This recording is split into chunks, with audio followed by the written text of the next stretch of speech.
A random walk down wall street एक classic guide है जो हिस्ट्री, इकोनॉमिक्स, मार्केट थ्योरी और बिहेवियरल फाइनेंस को ब्लेंड करता है और प्रैक्टिकल और एक्शनेबल एडवाइस देता है इन्वेस्टिंग और फाइनेंशियल फ्रीडम अचीव करने के लिए।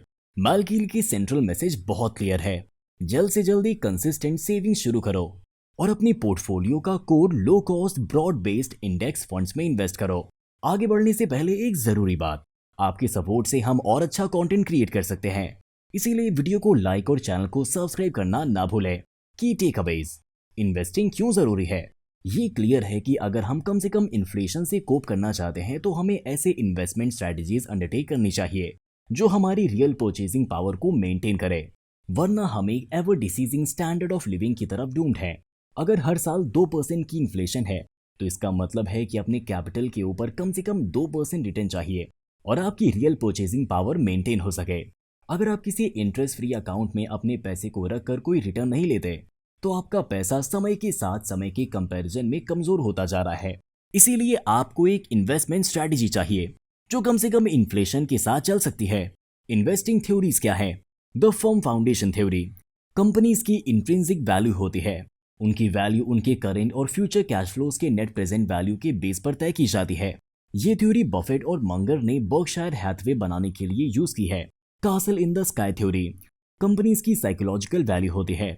उनकी वैल्यू उनके वैल्यू की परसेप्शन के ऊपर डिपेंड करती है। ये थ्योरी केनीज ने सपोर्ट किया है। इसको हिस्ट्री में कई इरेशनल एक्सुबरेंस पीरियड्स में देखा गया है। Financial bubbles. कई फाइनेंशियल बबल्स डेमोन्स्ट्रेट करते हैं कि एसेट बबल समय के साथ समय से बनते हैं। कुछ examples: Dutch tulip craze of the 1600s, the British South Sea company, 1929 stock market bubble, conglomerate boom of the 1960s, blue chip company booms of the 1970s, 1980s biotech craze, Japan in the 80s 90s, 2000s dot-com bubble, 2008 real estate bubble। इनके periods of irrational exuberance में कुछ common characteristics होते हैं। नई technologies, business opportunities या unique valuation criteria होते हैं जो पॉजिटिव फीडबैक लूप्स को ड्राइव करते हैं और स्टॉक प्राइसेस को स्काई हाई तक पहुंचाते हैं। फिर कुछ 50-90% क्रैश होता है।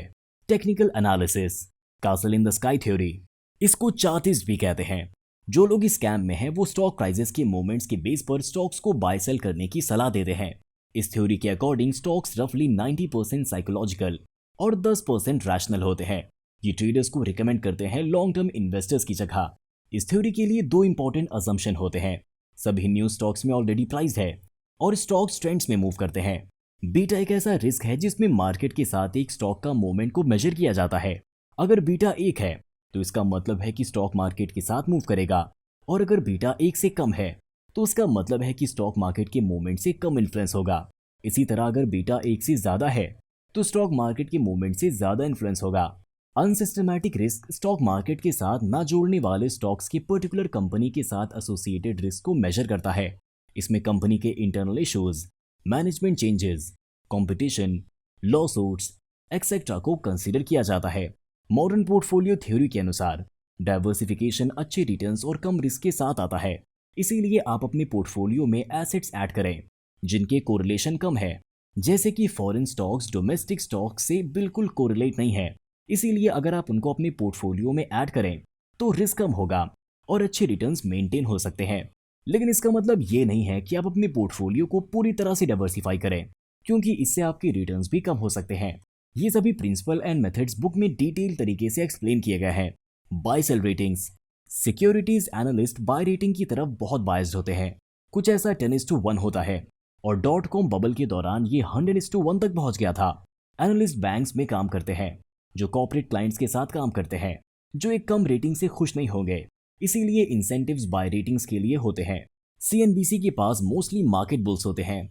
स्केप्टिक्स की वजह से हाई रेटिंग्स नहीं मिलती। बिग विनर्स को चुनने से मिस्टेक अवॉइड करना ज्यादा इंपॉर्टेंट है। मार्केट्स इरेशनल हो सकते हैं लेकिन ट्रू वैल्यू हमेशा रिकॉग्नाइज्ड होती है। मार्केट एक विंग मशीन है, वोटिंग मशीन नहीं।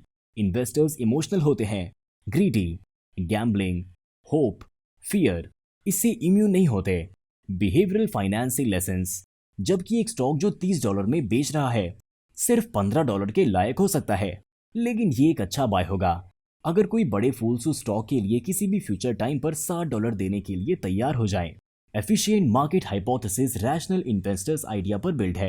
रैशनल इन्वेस्टर्स ऐसे इंडिविजुअल्स होते हैं जो अपनी वेल्थ को मैक्सिमाइज करने के डिसीजन लेते हैं, लेकिन उनके इंडिविजुअल रिस्क टॉलरेंस के कॉन्स्ट्रेंट्स भी होते हैं।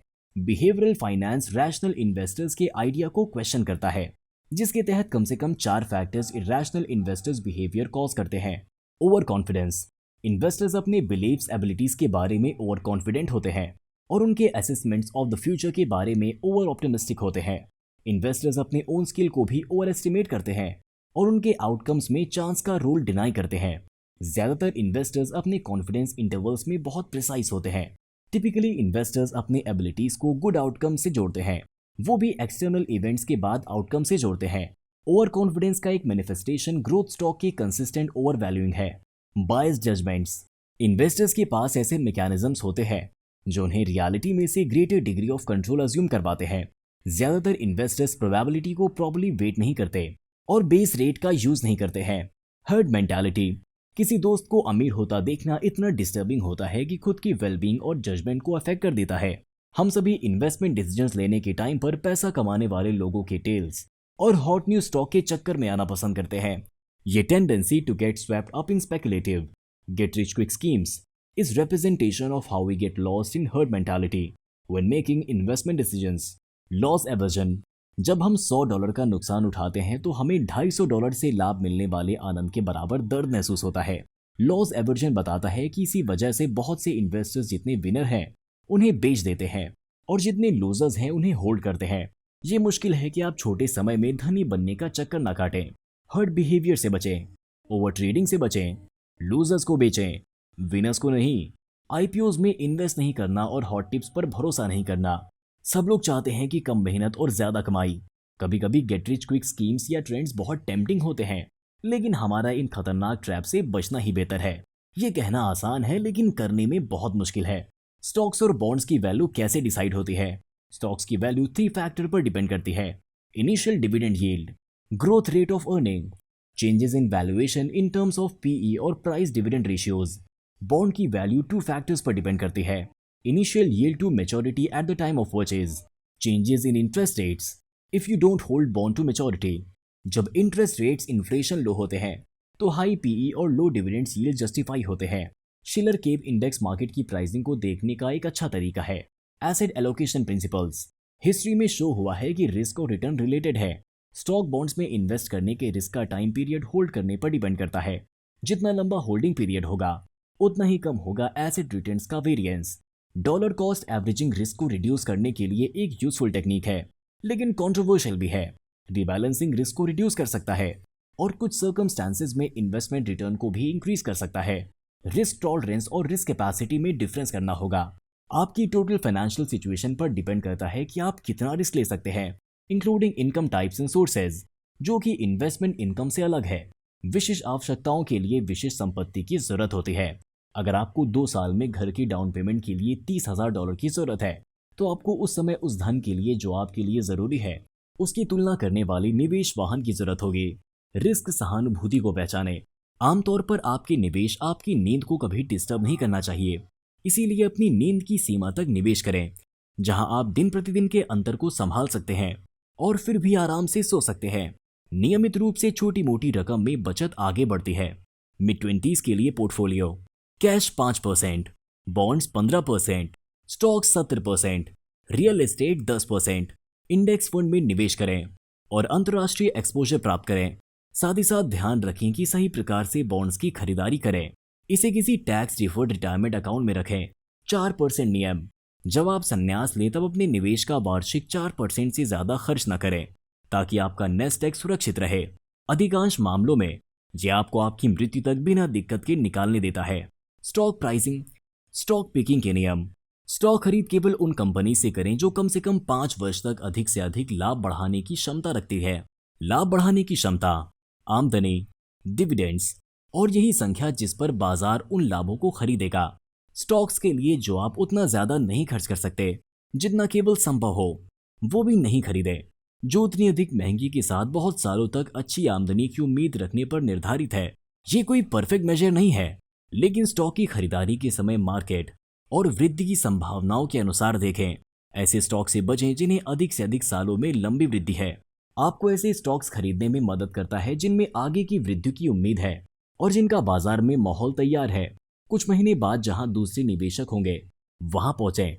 ऐसे castle in the air stories तलाश करें जो एक मजबूत आधार पर आधारित हो।